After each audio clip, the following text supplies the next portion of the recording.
Bom dia, pessoal. Vamos dar início a mais uma aula de Ciências da Natureza no 6º ano, Colégio Coração Imaculado de Maria.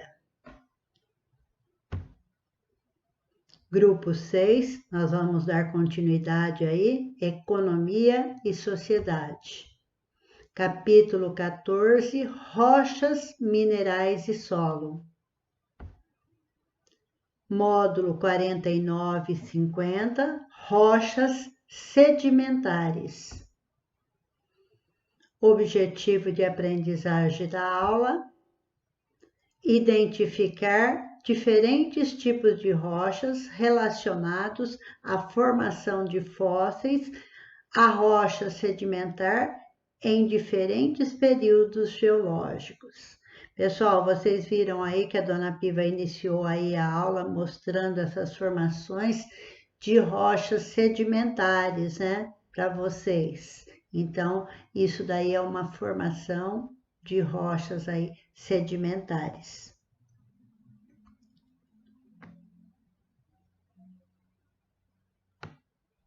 Pessoal, nós vamos estar falando agora sobre as rochas sedimentares. Nós já falamos sobre as rochas ígneas e metamórficas. Agora nós vamos falar das rochas sedimentares.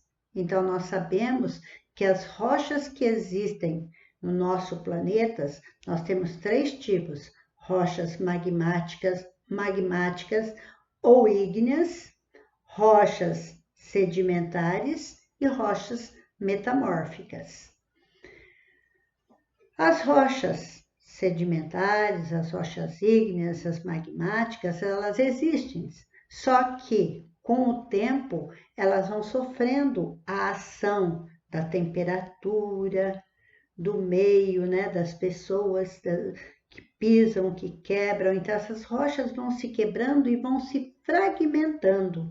E nós falamos que devido à temperatura, o calor, o sol, a chuva, o frio, elas sofrem dilatações e elas podem começar a se romper e formar fragmentos, tá? Então, esses fragmentos vão formar os sedimentos que vão acumulando. Então, nós vamos começar falando aí das rochas sedimentares. As rochas sedimentares são formadas a partir do desgaste de outras rochas. Foi o que eu falei, existem outras rochas que elas vão se desgastando e vão formando fragmentos. Ao sofrer o intemperismo, o que é o intemperismo? É a ação da temperatura, do calor, da chuva. Então, quando há um calor, a rocha ela sofre uma dilatação. Quando esfria, ela sofre uma contração. Ao longo do tempo, essa movimentação de dilatação e contração, ela começa a trincar, ela começa a sofrer fraturas e ela começa a fragmentar. Com as pessoas, com a vegetação do ambiente, também colabora com essa fragmentação, tá? Então, o intemperismo é a ação do tempo, do calor, do sol, tá? Então, ela vai fazer com que essa rocha vai quebrando, ela vai se fragmentando. As rochas se desgastam-se, liberando pequenos fragmentos, ou também posso chamar de sedimentos. Eles são normalmente transportados pelos ventos, então esses fragmentos são pequenos, eles são transportados ou pelo vento ou pela água, né? Então ele pode ser transportado e ele vai acabar parando num lugar, por exemplo, no fundo de um vale, no fundo de um rio, no fundo de um oceano. Então, à medida que ele vai parando, ele vai depositando. À medida que ele vai depositando, ele vai criando sedimentos e ele vai compactando esses sedimentos aí, ó. Os locais em que há o acúmulo de sedimento ou a sedimentação são conhecidas como bacias sedimentares. Nesse processo, os sedimentos são acumulados em camadas. Então, aqui a gente pode perceber aqui nessa rocha, aqui, ó, que houve várias deposição de fragmentos. Então, vocês vão vendo que eles vão formando camadas, porque ele vai depositando um sobre o outro, tá? E aqui nesse caso aqui, olha, são rochas que vão se juntando e vai juntando material que parece um cimento que vai grudando eles. Então, nós temos aí os tipos de sedimentação, né?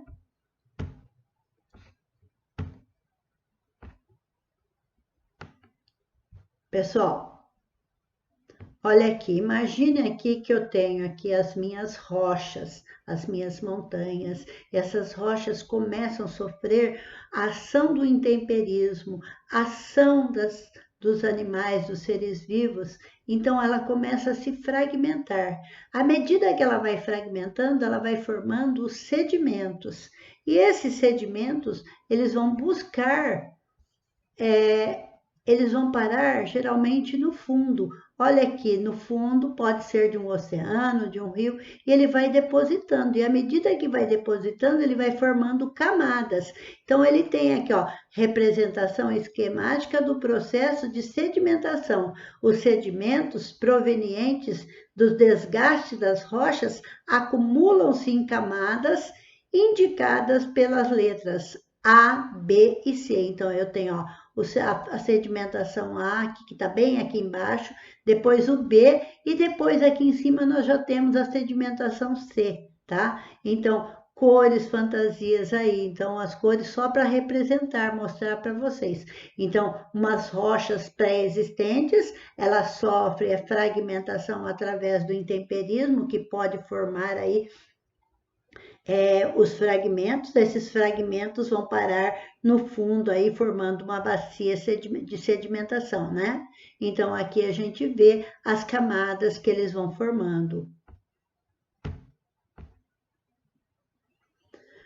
A ação da gravidade e das pressões causadas pelo acúmulo de sedimento provoca a perda de água e a compactação deles. Então, eles vão, à medida que vai pressionando, ele vai perdendo a água e vai se compactando, porque quanto mais embaixo tiver, mais compactado ele vai estar.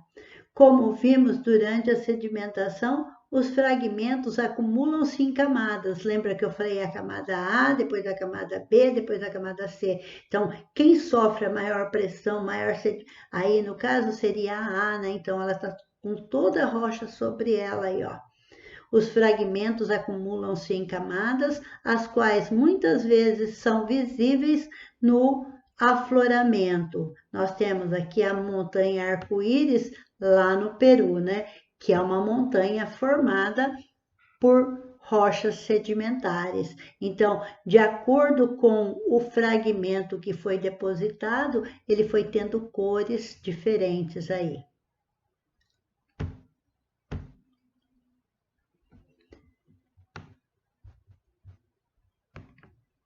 Algumas substâncias dissolvidas na água podem gerar um cimento que vai unir os sedimentos. Lembra que eu falei lá no começo, lá nas primeiras páginas, que eu mostrei na primeira parte, eu mostrei uma rocha que ela é formada por camadas, e depois eu mostrei uma que tinha vários sedimentos, e ela foi juntada com esses sedimentos. Então, aqui nós temos ó, esse caso aqui, a compactação e a cimentação formam a diagênese, na qual os sedimentos adquirem nova textura, formando as rochas sedimentares. Após a diagênese, é possível observar a união dos sedimentos consolidados que formaram uma nova rocha. Então, olha aqui, lembrando aqui, a compactação e a sedimentação formam, então quer dizer, quando junta tudo isso daqui, ele vai formar a diagênese. sedimentos consolidados durante a formação de uma nova rocha, tá? Então, vocês têm aqui um exemplar.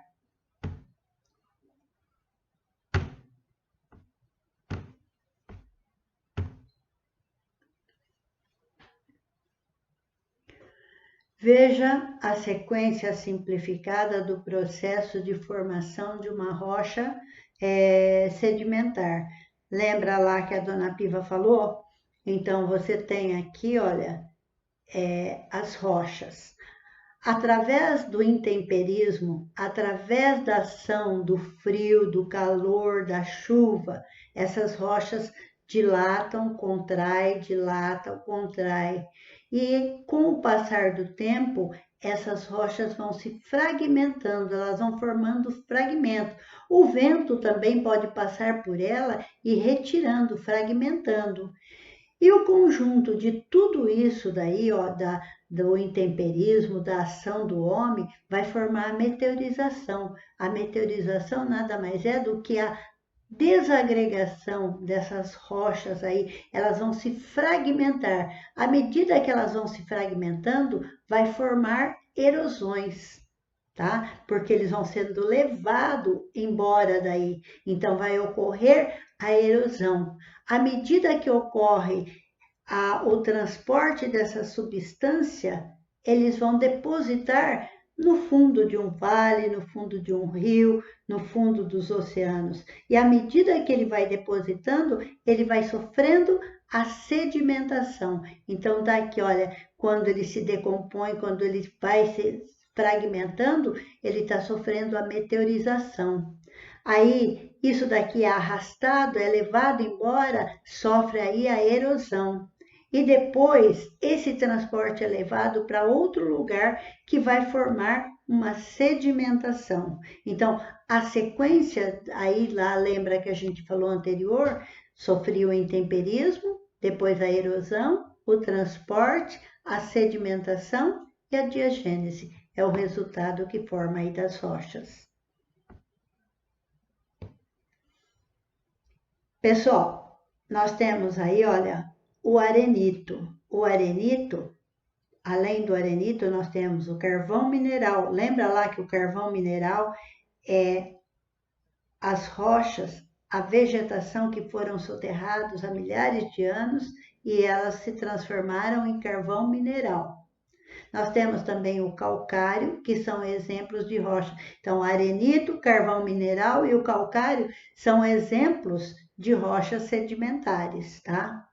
Os diferentes tipos de arenito são considerados os melhores rochas para a formação dos aquíferos, né? Por quê? Porque eles conseguem, nos seus poros, manter aí a água, uma vez que pode acumular a água em seus poros. São utilizados na construção civil e para a produção de vidros, tá? Então, então nós temos aqui o arenito. O arenito tem camadas de sedimentos depositados, geralmente na posição horizontal, tá? Então, porque ele vai depositando assim em camadas. Apresentam coloração claras e são constituídas principalmente por quartzo, feldespato e argila. Nós temos aqui, ó, o carvão mineral. O carvão mineral é uma rocha sedimentar, combustível, que é originada a partir de restos orgânicos de vegetais, quer dizer, que formaram há milhares de anos, né? Quanto maior o teor de carbono, maior o seu poder energético, ele tem capacidade de produzir mais energia. Em muitos países é utilizado como principal fonte de energia. Nós usamos muito aí o carvão mineral nas siderúrgicas também para fornecer alto valor energético aí para produzir calor, tá? O carvão mineral tem coloração preta ou marrom e é constituído principalmente por carbono, enxofre, hidrogênio, oxigênio e nitrogênio.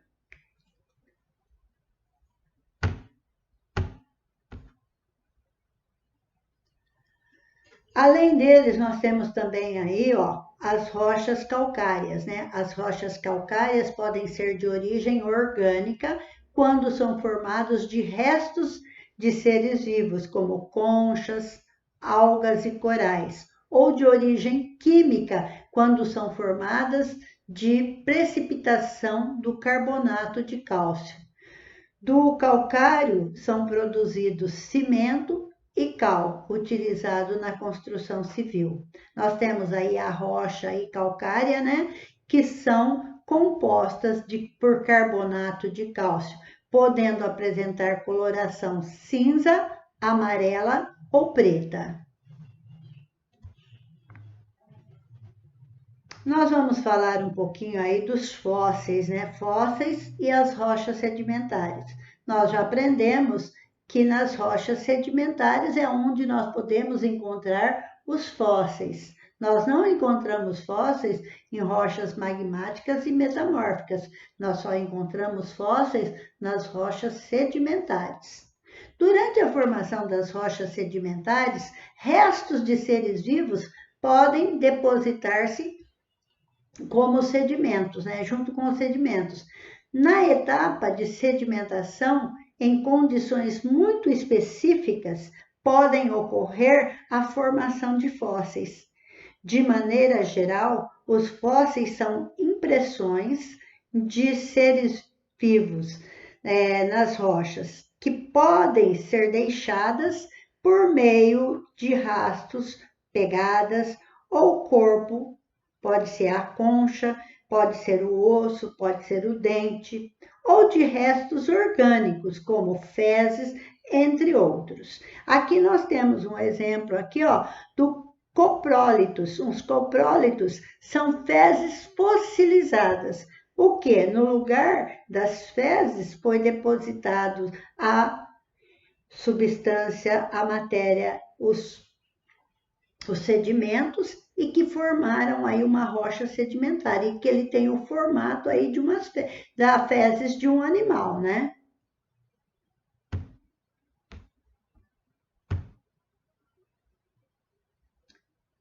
Pessoal, nós temos aí alguns exemplos de fósseis, né? Nós temos aqui, olha, a impressão de uma folha, né? Como se fosse impressa na rocha. Aqui é a pegada de um animal, tá? E aqui é um caramujo aqui que seria fossilizado. Então, são exemplos de fósseis aqui, ó. Pegadas fossilizadas, fóssil de concha e fóssil de folhas, tá? Como se fosse uma impressão, como fica aqui uma impressão na rocha. E a rocha que forma isso daí é uma rocha sedimentar. Nós temos aqui, ó, nós temos alguns exemplos de fósseis que a dona Piva colocou aqui para vocês, tá? Vamos lá. Processo de fossilização. O processo de formação dos fósseis é denominado fossilização. Ocorre em condições raras, quer dizer, tem que ter um ambiente propício e um tempo bem rápido. Para que um fóssil seja formado, é necessário que haja um rápido soterramento do corpo do ser vivo, ou do rastro, ou da concha, do que tiver, né? Caso contrário, depois de morto, os agentes decompositores começariam a decompor, não daria tempo de fossilizar. Por isso, as chances de fossilização do ser que possui partes rígidas, como a concha, o osso, os dentes, são mais fáceis de fossilizar, enquanto que a parte orgânica já é mais raro. Então, nesse caso aqui, o peixe, o que a gente está vendo é a fossilização óssea dele, né? Então, isso ele foi fossilizado rapidamente. Então, a gente vê bem a fossilização óssea deles. Há também a fossilização de partes moles, mas é ainda mais rara. Além disso, no meio em que se formará o fóssil, não pode haver o oxigênio, porque o oxigênio faz com que ele se decomponha rapidamente, né? Esse material.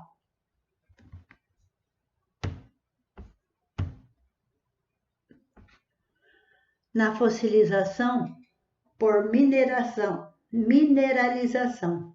Os elementos químicos do corpo dos seres vivos são substituídos lenta e gradualmente por elementos minerais. Então, tudo que tem no corpo é substituído. Então, o osso, tudo que ele vai ser substituído por sedimentos. Então, vai virar uma pedra. Ele não é mais um corpo, não é mais um osso. Ele vai ser ali a formação de uma pedra, de uma rocha sedimentar, mas com o formato do osso, com o formato do corpo, tá? Então, isso é um fóssil.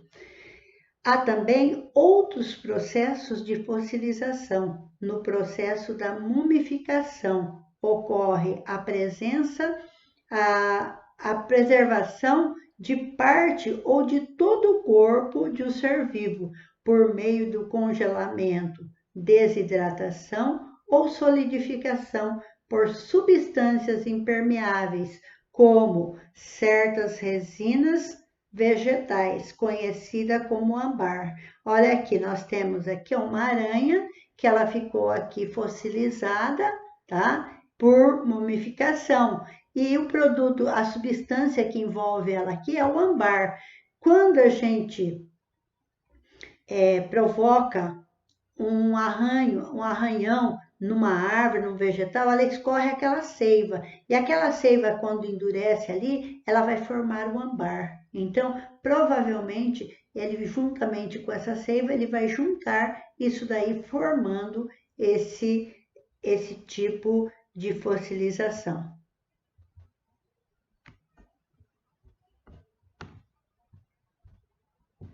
Pessoal, outro processo de fossilização é o de impressão, é como ficar registrado ali, no qual são preservadas as marcas sobre o terreno, que o terreno mole, né, deixado pelos seres vivos, como pegadas, rastros, tocas.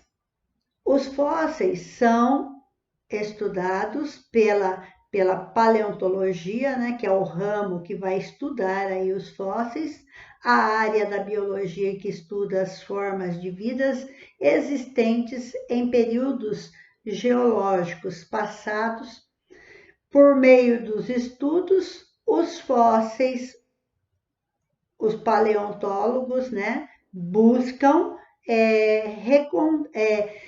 recontar a história. Então, descobrindo eles, buscando esses fósseis, eles vão tentar recontar o que aconteceu naquele momento, naquela região, como foi que aconteceu com aqueles seres vivos. Então, contando aí uma história do passado, né, do nosso planeta. Então, aqui temos um fóssil mostrando aí as pegadas de animais, né? Então, as marcas deixadas aí. Aqui temos marcas feitas pelas garras de um ancestral extinto.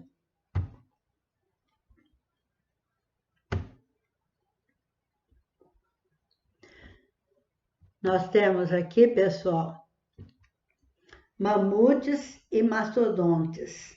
Um fóssil é assim considerado se pertencer a uma época geológica anterior à atual, ou seja, se tiver mais de 11.000 anos. Em termos geológicos, é pouco tempo, por isso é possível encontrar fósseis dessas épocas extremamente bem conservados, tá? Por mumificação, como os ancestrais dos elefantes que nós vimos aí, tá? Então, nós temos aí, que são esses ancestrais aí dos elefantes, são múmias de mamutes, né? Que eles foram mumificados aí. Tá? Os mamutes habitavam principalmente a Sibéria, região muito fria, né? Então, devido ao clima aí, eles tiveram a condição de se mumificar.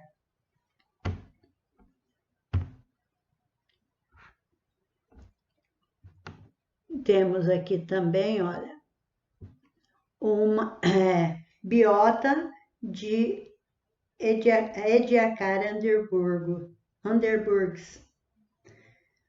Uma assembleia fóssil é um local onde é encontrada grande quantidade de fóssil. O ser humano encontrou 2 assembleias fósseis, muito importante para o entendimento da evolução dos animais, conhecidas como biota, né? Então, onde foi encontrada aí esses 2 lugares, onde há uma reunião de grande quantidade de fósseis aí, tá?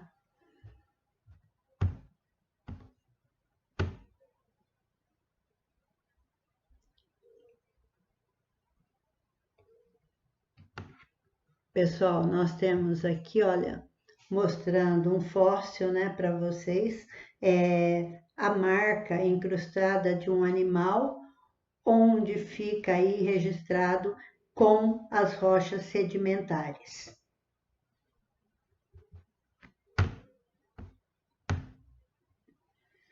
Fazer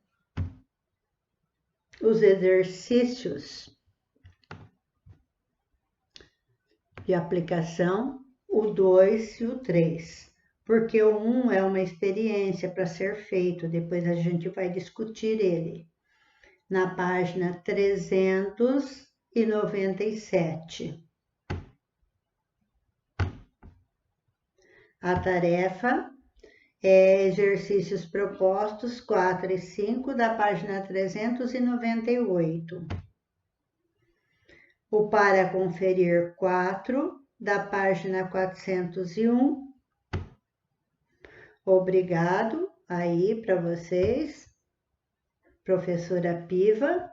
Gostaria que vocês estivessem lendo o exercício 1, porque é uma experiência para a gente ver se a gente vai ter condições de montar isso daí. É como fazer um fóssil, tá? A gente não consegue fazer um fóssil, mas para a gente mostrar para vocês, porque os fósseis são feitos ao longo do tempo através das rochas sedimentares. Pessoal, até mais. Beijo no coração. Tchau.